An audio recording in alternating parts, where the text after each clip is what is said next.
Hello everyone, welcome to the Belt and Road Face to Face. What we say most useful element. China, to some extent, whether it's premature, which is just a central of Balochistan. Importing these stuff from China. Hello everyone, welcome to the Belt and Road Face to Face. Our program is co-produced by China Economic Net and Vash News Television. I am Zoon Khan from China Economic Net, and today I'm pleased to be joined in our studio by Joe Rong, Senior Research Fellow at the Chongyang Institute for Financial Studies of Renmin University of China, and Dr. Sajid Khursheed, who is a teacher at Canadian International School of Beijing. Welcome. Let's enter the first part of our program, Hotspot.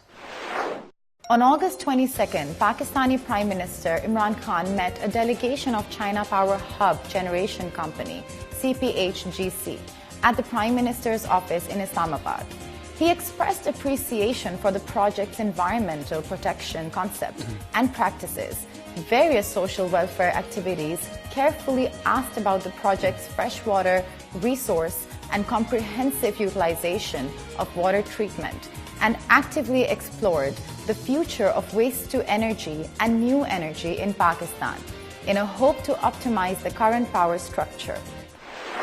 The waste to energy technology has matured significantly in China. So, Dr. Zhou, given the context of this meeting and the fact that China has made tremendous progress, what can China transfer to Pakistan? Yes, it is making great progress for China to use rubbish to generate electricity. That's really true. But I think we need to update certain kind of concept.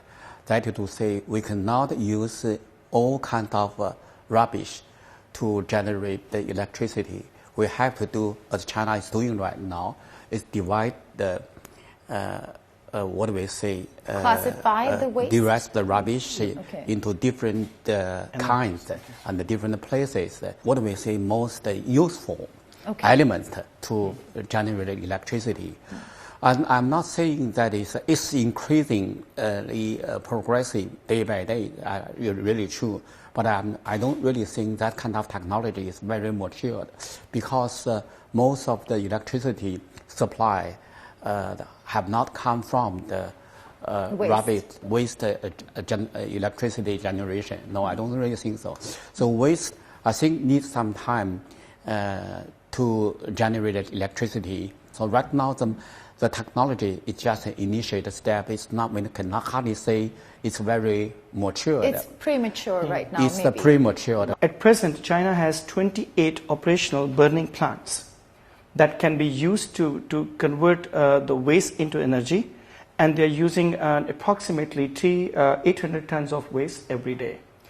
And recently, they are going to be launching a new plant in Shenzhen, which is about to produce 5,000 waste per day, and is the claim that it's going to be the world's biggest waste to energy plant.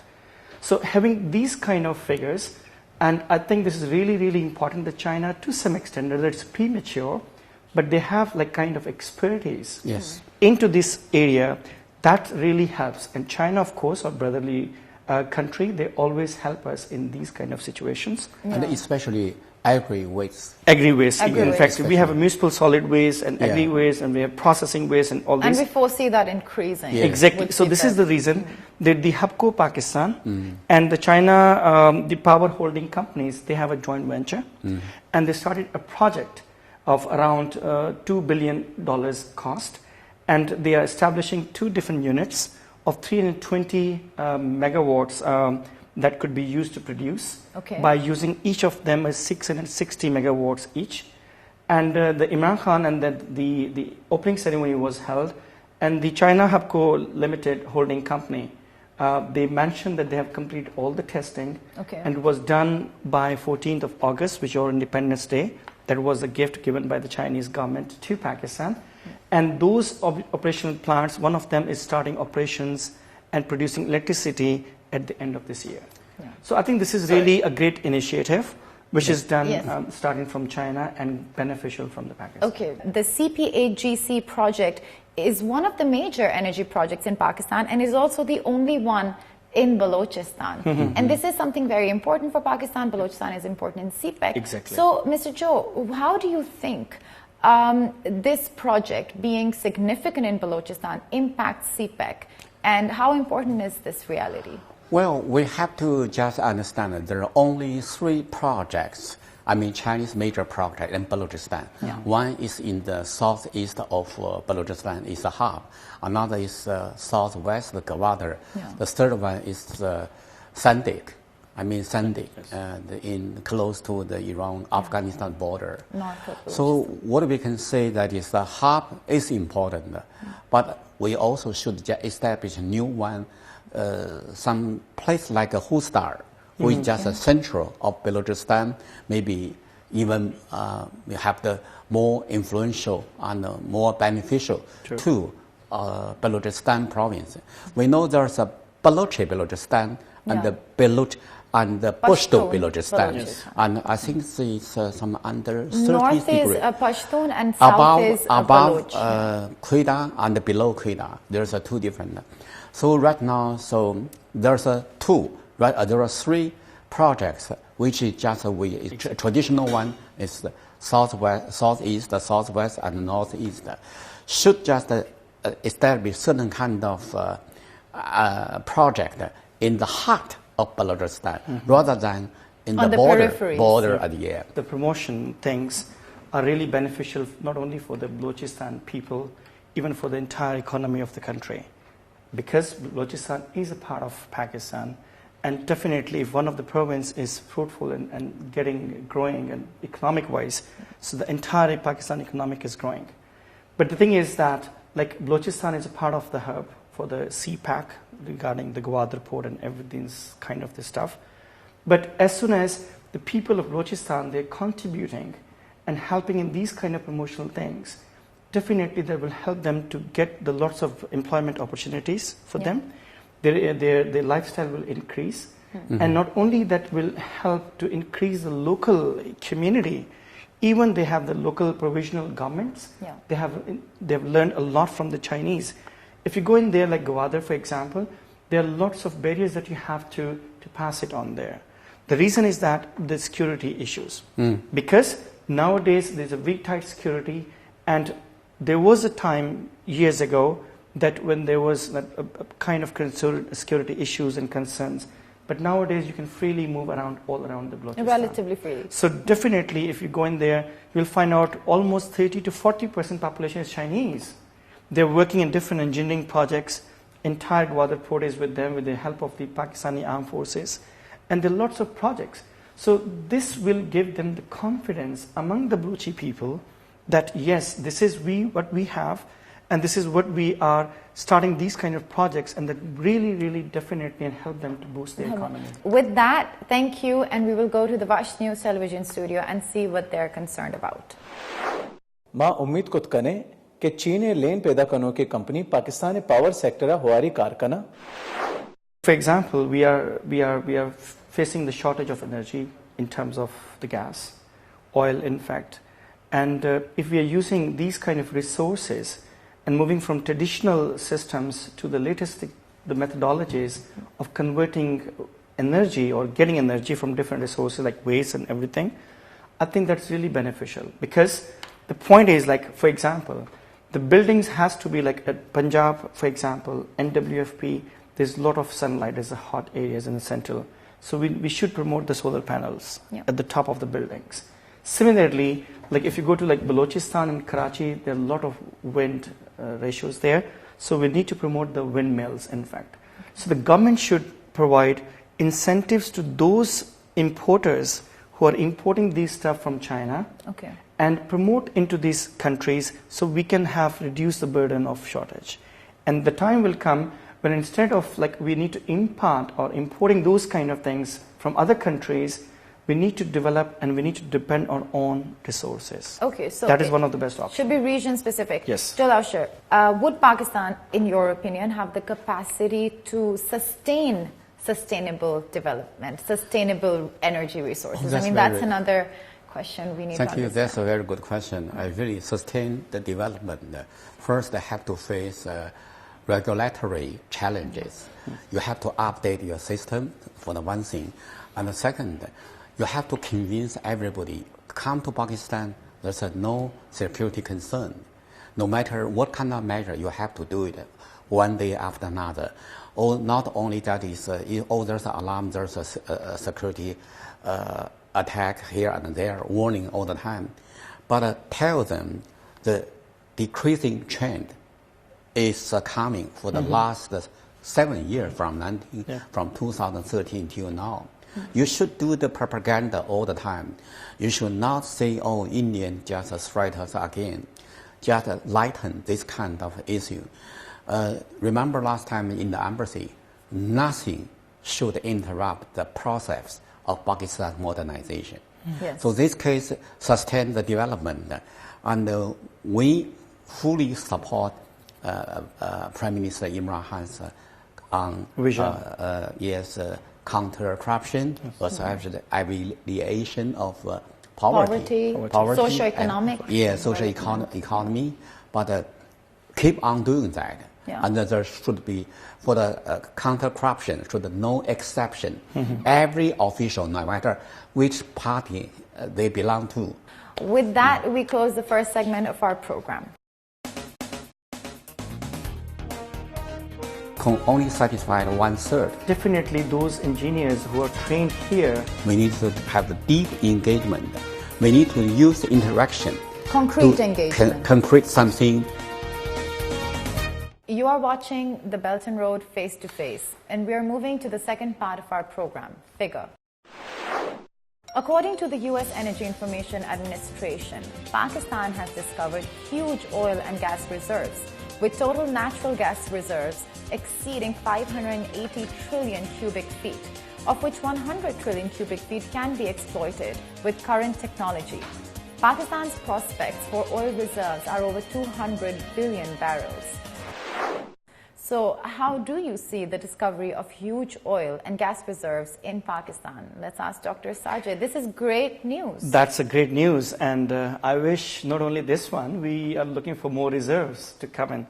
Pakistan is actually the country which is full of resources, and everybody knows we have like oil, we have gas, of course, resources. We have potential minerals, energy. We have biggest salt mines in the world, and that's, I heard about that, it's by 2090, we have reserves of the pink salt, which is the most expensive ones in the world. We have those reserves that we can finish. But the point is that and it's really like the Tal block in Kohat, we got these reserves of producing 1,844 barrels of crude oil per day. And along with that, the new reserves would produce 18.2 million cubic feet of gas per day. So to some extent, it's really a great potential for the Pakistan. And the commercial production from the new oil and the gas reserves will begin again almost at the starting of the next year. Okay. So the point is, like OGDC, Oil and Gas Development Corporation, and Mari Gas, they have like mostly the shares of 55% and 33% respectively. Okay. And they are contributing in order to find these reserves and processing, and because it's a crude oil, we have to process it and complete processing steps there. But the point is, we need to have, we do have resources all around, like Balochistan is full of resources, in fact.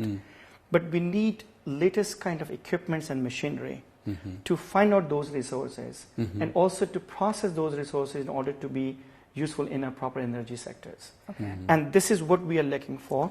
This is what we need from China or whatever the countries can help us in this regard. And if we allow them to come into our country, find out these resources, use their own technologies, and then we can not only use in our country, even we have the potential to export to other countries and get more benefits. Like the Middle East, I mean, there was a boom, and it was just a few decades sending ago. all around the world. For this kind of discovery, it's not the first time. Because blah, blah, many times you see that even when people know that there are 1 trillion US dollars resources in Afghanistan. Remember, I think just 4 or 5 years ago, blah, blah, in anything in the world. I think the declaration is one thing. Maybe some people say can estimate there are something about what we say about 200,000 barrels a day can be produced. The first, right now, currently, Pakistan's oil production as well as the gas production can only satisfy 1/3 of your consumption. By some estimates, even less. Yeah, even less. But even all this kind of, what do we say, estimation can be reality, that we can only produce 3/4 of our current consumption need, you see. We cannot just satisfy the fully. So I'm not very optimistic about the future. And also Mr. Sajid, Dr. Sajid also mentioned something about machinery. We all know textile industry is very developed in Pakistan, but none of the machinery produced by Pakistan itself. So we still just import a lot of machinery from China, from other countries. And also this is the same problem. Not only machinery, but also talents. How many people like Dr. Sajid in Pakistan? Not so many. You can a lot of people just who learn a lot of things, stayed out of country, but domestic engineers are not qualified enough. So overseas engineers outside of Pakistan. It's a vicious cycle in a way. I mean, sorry, cutting you, but the fact is that in Pakistan's engineering universities, now the technology is a bit redundant. It's a bit outdated. So do we have the finances to train our students in a way that's more relevant to today's industrial needs? Maybe no. We did 40 years ago, 30 years ago, but increasingly there's irrelevance. True. I really read some of your textbooks for engineering. It's really out of date. Even 1970s and 1980s, the textbook from import from Britain, still now it's being used. So of course, out of date. And also, for Pakistan, we need more natural sciences graduates rather than social science graduates. Pakistan never lack of the speakers. You see, a lot of people can just use the pencil to say something about CPEC, you know that, you see. But we need some people who are very practitioner, especially technical practitioners. So for this time, China can share experiences. You know, the Chinese weak point is most of Chinese engineers do not speak English very well. You know that this is a weak point. But it doesn't really matter. We can use the body language to just help each other. But anyway, have to learn more about the natural science, about the pragmatic technology, rather than about This is what the reason is. Like wherever the Chinese projects are going on in Pakistan, the big projects in particular, they always use interpreters. And always they're trying to train those local people, the people who are working as technicians, as engineers, to train those latest equipments and technologies, which they never saw, never used in before. Even in the courses, the curriculums, that's totally outdated. No, and for example, a few months ago, I visited Tianjin. Tianjin is the hub of vocational training. And they have a partnership, Luban, which is similar to Hanban, for vocational training. And there were students from Pakistan's TEFTA and some from KPK who were learning such advanced skills which are just not available in Pakistan, in a multicultural environment. And let's hope that these kind of kids who were toppers in their batches go back and find great employment and set the trend. And imagine once those equipments move to Pakistan for certain processes, definitely those engineers who are trained here, that has to be a great advantage. And this is what we need, not only in one sector, in all sectors where we need technologies and the training sessions. With that, we go to the Vash News television studio and see what they're concerned about with respect to Balochistan's oil reserves. Pakistan तेल और gas से पैदावार गेश करने के वास्ता चीन और पाकिस्तान हवारी अच्छे कारकुत करना. Right now, the more and more Chinese enterprises goes to Pakistan, and also at the same time, the more weakness from China, we can see. I mean, from Chinese enterprises, we can see, and the more weakness of Pakistan, we can also see. So right now, we don't need some shallow cooperation. We don't need to chant the slogan again, higher, deeper, sweeter. We don't need that. We need to have the deep engagement. We need to use the interaction. Concrete engagement. Concrete something, invent something, and to compensate something. We need to do something like that, you see. So this time, you see, more Chinese engineers, more Chinese managers, and more Chinese students come to Pakistan and learn a lot of things. This time, So there's a more opportunity than ever before. So that is Chinese and Pakistani people have experiences of sharing technologies or sharing a lot of points of views. With that, we close the second segment of our show. Concentrated to the big city. Only 4 Confucius Institutes. Yeah. Is absolutely nothing. They are willing to speak Chinese. They should be encouraged. Chinese language as an optional subject. You are watching the Belt and Road Face to Face. Let's enter the third part of our program, culture. An important communication problem between China and Pakistan lies in language. Please watch a short video. The teaching of Chinese in Pakistan started earlier and developed faster in emerging countries. The earliest Chinese classes began in the early 1960s. By 1970, Pakistan had established the National Institute of Modern Languages in Islamabad, and the Chinese department was one of the earliest established departments. As of June 2019, Pakistan has opened 4 Confucius Institutes, namely Islamabad Confucius Institute, University of Karachi Confucius Institute, University of Agriculture Faisalabad Confucius Institute, and University of Punjab Confucius Institute in Lahore, and 2 Confucius classrooms. CRI Confucius Classroom, Muzaffargarh, and St. Pedro International School Confucius Classroom. In general, the Chinese language teaching in Pakistan is still in its infancy, and there is still a broad field of Chinese language teaching to be developed. Yes, there are 4 Confucius College universities in Pakistan, which in Karachi, Islamabad, Lahore, and Faisalabad. Let me just do analysis this way. Number 1, most of the Confucius universities in the 2 provinces. I think all of them into one is a Punjabi, mostly Punjabi, and also in Karachi. In Sindh, you see, Jamshad also does not have. Yeah. So that is Confucius University mostly concentrated to the big city rather than the rural area or some small city. And also, since there's a lot of less knowledge about China, so in Balochistan, currently there's no Confucius University, especially in Khyber Pakhtunkhwa, including originally FATA, you see, there's no any Chinese language teaching institution over there. But within these 4 universities, you see, I think right now, the most popular one is Faisalabad. There are 7 students and connected or related students over there, 7,000. 7,000. In Islamabad, every year is 400. But at the beginning, it's only 40. Right now, 400, you see. And the graduates are about more than 2,000. So altogether, there are about at least 30,000 students or graduates in Pakistan who used to touch Chinese language before.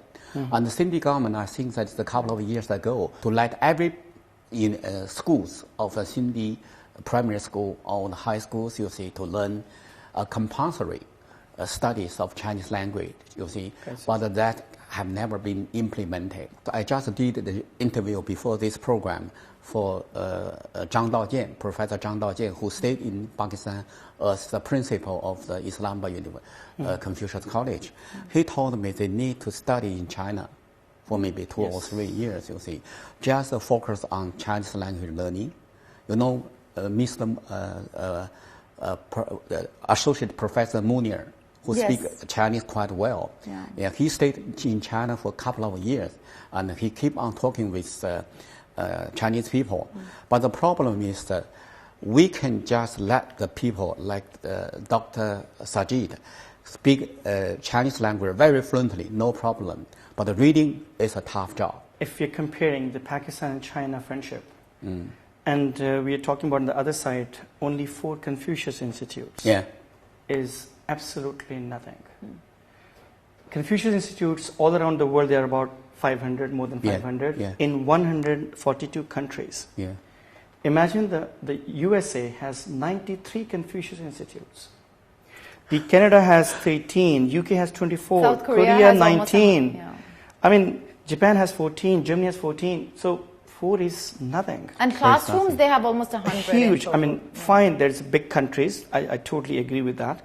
But the point is, like the relationship that we have between Pakistan and China, I would prefer like half of the nations of Pakistan should speak Chinese. The Pakistani, for example, we have 4 Confucius institutes. The people, they go there, attend those classes, and 1 hour, 2 hours, and come back. But they don't have environment to speak Chinese. And how they can get it? Once they have a frequent visits, the exchange program visits here, they will completely all around surroundings. The people cannot speak Urdu, so all delegations, the students, they must need to speak Chinese. And the practice makes the men perfect. A system like there's so many Chinese in Lahore, in Islamabad, in Gwadar, Karachi, major cities. I mean, there can be some kind of a way to engage Chinese people, to help Pakistani students who are learning the Chinese language, to create an art environment which is near them. If we talk about in an opposite way, only in Beijing, I'm not talking about the China, only in Beijing there are 4 universities where the Chinese students, boys and girls, they're doing bachelor's and master's in Urdu language. Yeah. Why is that? Because not only one, I know some organizations in Beijing, they are training the staff for the Pakistani and the Afghan language, Afghani language, because there are lots of projects, the people they are going, they cannot go to the colleges and schools to learn Urdu language. Those organizations, they hired me once to teach Urdu to some of the engineers in Beijing. Basic I had the level experience. to interact. So they don't need an interpreter, and most of the Chinese people who are working in Pakistan for a few times, they have a pretty good accent of Urdu. Yes, every time I've been to Gwadar or Chinese projects in Pakistan, a few people can muster good enough. You go to the Chinese embassy in Islamabad, more than 50% people in the embassy, they can speak Urdu. So I think for people who are just learning Chinese on HSK 1-2 level, try to push it forward and realize that there's a lot more cooperation in the near future. And this is just one more thing that can increase your opportunities. With that, we will go to the Vash News television studio and see what they're concerned about. Pakistani गेश्तरी मर्दम चीनी जबान वाने के वास्ता private इदारा हाँ रवा एक आरताहा बारजूर के वास्ता प्राइवेट इदारा ने चो हौसला अफजाई कुत कने. So there are some private schools. I know in Islamabad, one of the schools, my son was there, and he had Chinese lessons twice or thrice a week. Okay. Similarly, there are some schools, they hire some local Chinese students or some Chinese people who come 2 times or 3 times a week, and they teach school students. But they're very, very few. We need more on the higher level. So the Pakistani schools and the universities and the colleges, they should offer the same thing like in European universities, a Chinese language as an optional subject. Yes. Right? As an optional subject, if I'm willing to learn Chinese, I did some kind of certificate courses, but I want to learn the bachelor's degree, diploma, I can choose the language instead of other languages. Same as, like, it's common everywhere. It's common. In LUMS, we had French, German, Arabic, and Persian. This is many years ago. I think today they also teach Chinese. It can be incentivized. I really think that is one of the important things which we did not mention. You know, even for some program, we stress a lot about the culture or something like that. I think currently, let our Pakistani friends to open their mouths to speak Chinese, encourage them, not say whether they are good or not. If they speak Chinese, they dare to speak Chinese, they are willing to speak Chinese, they should be encouraged. Yes. Also, I just wanted to mention, some of the political leaders should take a lead. They should also speak Chinese language, not only ask massive people to speak, but they also do something. Let certain kind of make everybody, right now the motive is that people like to come to China so they learn some Chinese. Not necessarily they are used in CPEC, see.